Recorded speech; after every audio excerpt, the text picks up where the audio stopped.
m'appelle Stéphane Spiglous. Je me suis installé en 1996 après avoir repris le domaine de mon grand-père qui s'appelait Henri Bonneau. Ce domaine-là n'avait pas de vinification sur le domaine, tout partait en cave coopérative.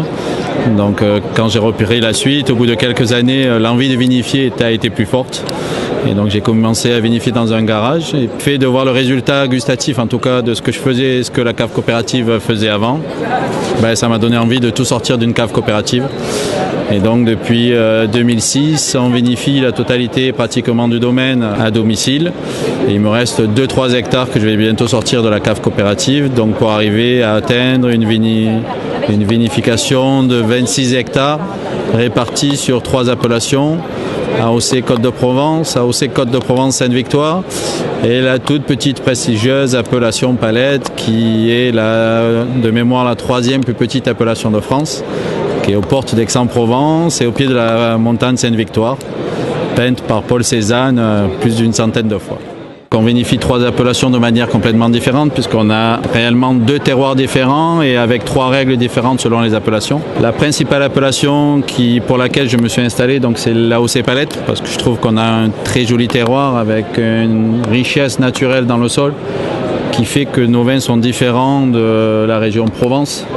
On a une belle minéralité, quelle que soit la couleur et les millésimes.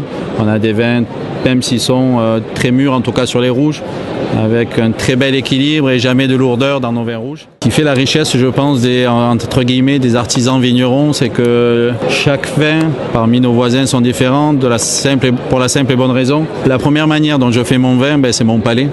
Et donc forcément, je le fais d'abord avec mes goûts à moi avant d'essayer de le commercialiser. Dans le domaine, la première qualité, entre guillemets, ce qu'on recherche, c'est la qualité avant tout, avant de produire beaucoup.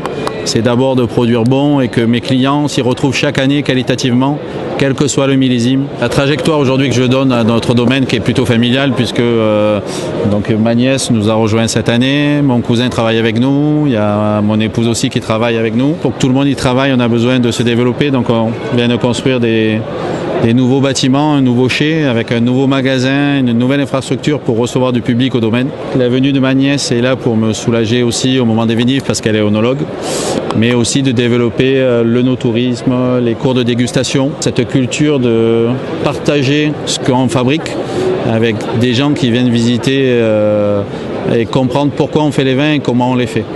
C'est pas tout de faire un vin pour être compris, mais j'ai envie de partager aussi le moment.